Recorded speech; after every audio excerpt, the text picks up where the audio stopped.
Assalamualaikum warahmatullahi wabarakatuh. Semangat pagi rekan-rekan STI Surakarta yang saya banggakan. Berjumpa lagi dengan saya Nugroho Agung Cahyono selaku dosen pengampu mata kuliah Perencanaan Pajak UMKM. Dan pada sesi ke-13 kita akan berdiskusi terkait dengan tax planning PPh pasal 4 ayat 2 final. Nah, untuk karakteristik PPh pasal 4 ayat 2 di sini antara lain pengenaannya diatur khusus dengan peraturan pemerintah. Kemudian penghasilan yang dikenakan PPh final tidak perlu digabung dengan penghasilan lainnya atau dianggap selesai atau rampung.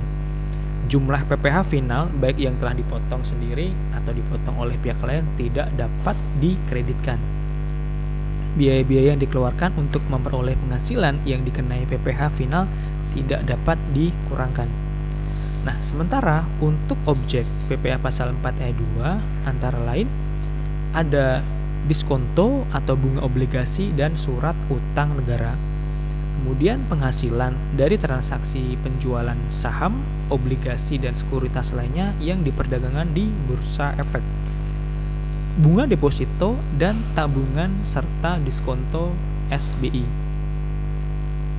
Penghasilan berupa hadiah atas undian, penghasilan atas sewa atas tanah dan atau bangunan, penghasilan dari usaha jasa konstruksi, penghasilan dari pengalihan hak atas tanah dan atau bangunan, adanya dividen yang diterima atau diperoleh WPOP dalam negeri, bunga dan atau diskonto obligasi dan surat berharga negara atau SBN, bunga simpanan yang dibayarkan oleh koperasi kepada anggota koperasi orang pribadi, penghasilan atas dividen yang diterima oleh wajib pajak orang pribadi dalam negeri, dan penghasilan dari usaha yang diterima atau diperoleh wajib pajak dengan peredaran usaha bruto tertentu.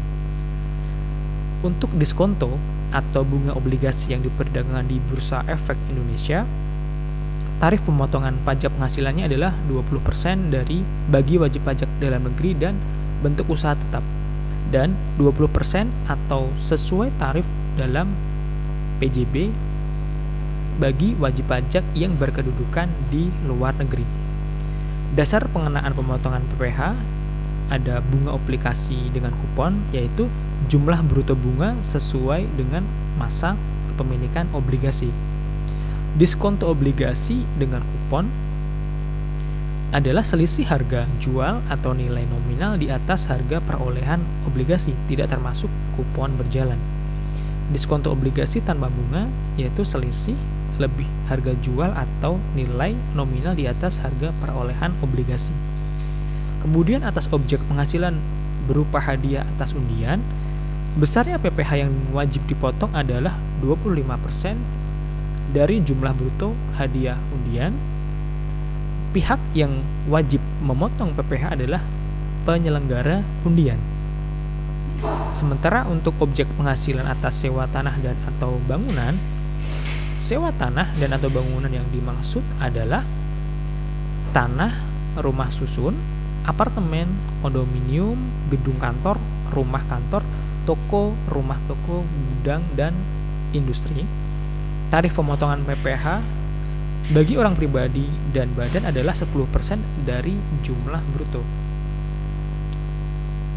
Sementara untuk analisis ekualisasi objek PPh pasal 4 ayat 2 final, ekualisasi dilakukan terhadap PPh pasal 4 ayat 2 yaitu dengan jumlah penghasilan bruto dalam PPh SPT masa pasal 4 ayat 2 dicocokkan, dan pencocokannya disajikan terperinci per transaksi dengan pos pengeluaran yang menjadi objek pemotongan PPh pasal 4 ayat 2. Dalam banyak kasus terjadi pengenaan kurang bayar atas pemotongan PPh pasal 4 ayat 2 final yang ditemukan oleh pemeriksa sehingga menyebabkan terbitnya SKPKB dari hasil pemeriksaan tersebut.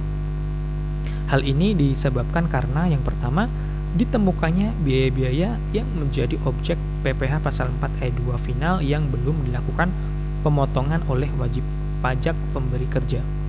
2. Jumlah PPh pasal 4 ayat 2 final yang disetorkan ke kas negara tidak cocok atau lebih rendah dari jumlah yang dipotong oleh wajib pajak. Ketiga, jumlah PPh pasal 4 ayat 2 final yang dibukukan di buku besar atau ledger pembukuan tidak cocok dengan SPT masa pasal 4 ayat 2 final. Ekualisasi harus dibuat secara rinci dan seluruh pos dan akun pengeluaran biaya yang ada di laporan keuangan atau buku besar atau ledger yang seharusnya terkena pemotongan PPh pasal 4 ayat 2 dibandingkan dengan jumlah yang telah dipotong menurut SPT masa PPh pasal 4 ayat 2. Contoh kasusnya adalah rekapitulasi dari hasil ekualisasi yang meliputi jumlah PPh pasal 4 ayat 2 final menurut tax review berdasarkan penjumlahan transaksi dari keseluruhan objek PPh pasal 4 ayat 2 final senilai 900 juta rupiah. Kemudian penjumlahan menurut SPT masa PPh pasal 4 ayat 2 final senilai 500 juta rupiah.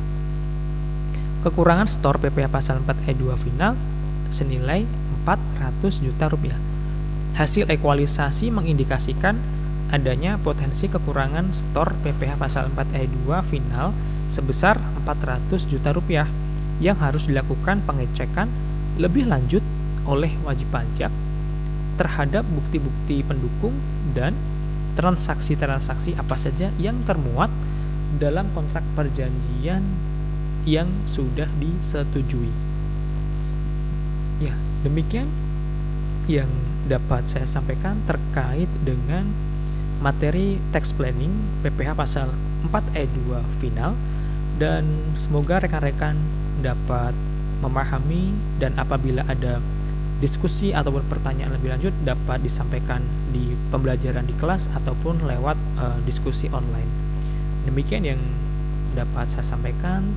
Terima kasih atas perhatiannya. Wassalamualaikum warahmatullahi wabarakatuh.